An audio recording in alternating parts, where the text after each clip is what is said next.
yat le lung kham na thwa kina man sa ku lai kwa ngau pi teng do gal tang zo tau asul nung hon zu yu mi pi sim seng lo tem zu da ma chiang suanu do aya man dingin do aya man dingin lai kwa ngau pi teng do gal tang zo tau asul nung hon zu yu mi pi sim seng lo ten zu da ma chiang suanu do aya man dingin tua china man tawa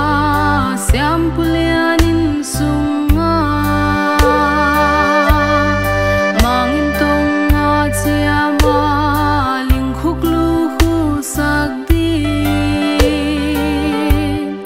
ling khuk lu lan banga ka to pa sum lua ban zalin bengu e si san kai niu niawin na noi sang bang no u Calvary lam zuanin Calvary lam zuanin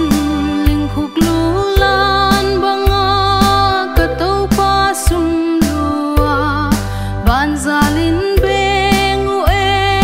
si san kai niu niawin na noi sang bang no u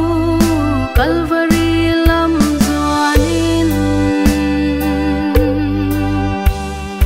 kham nan tul sing suangu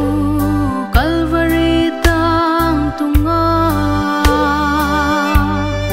kil na ding se kholu ka to pa kil na ding tulle la khai ka ngu sak mel vul ning nyangin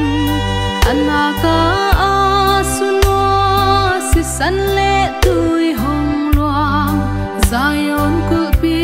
sunga sim thulel khia lu hi sim thulel khia lu hi tulle la khai ka ngu sak mel vul ning nyangin anaka asunwa si san le tui hong luang Zion kul pi sunga sim thulel khia lu hi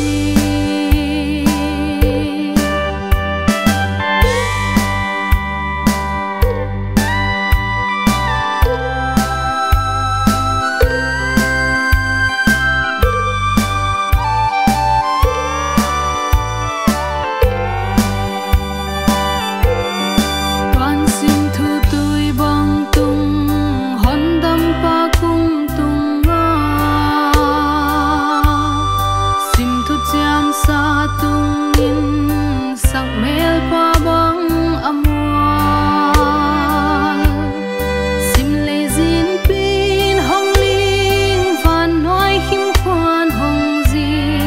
kul sina zal sa zong lau kha thel bang hong tho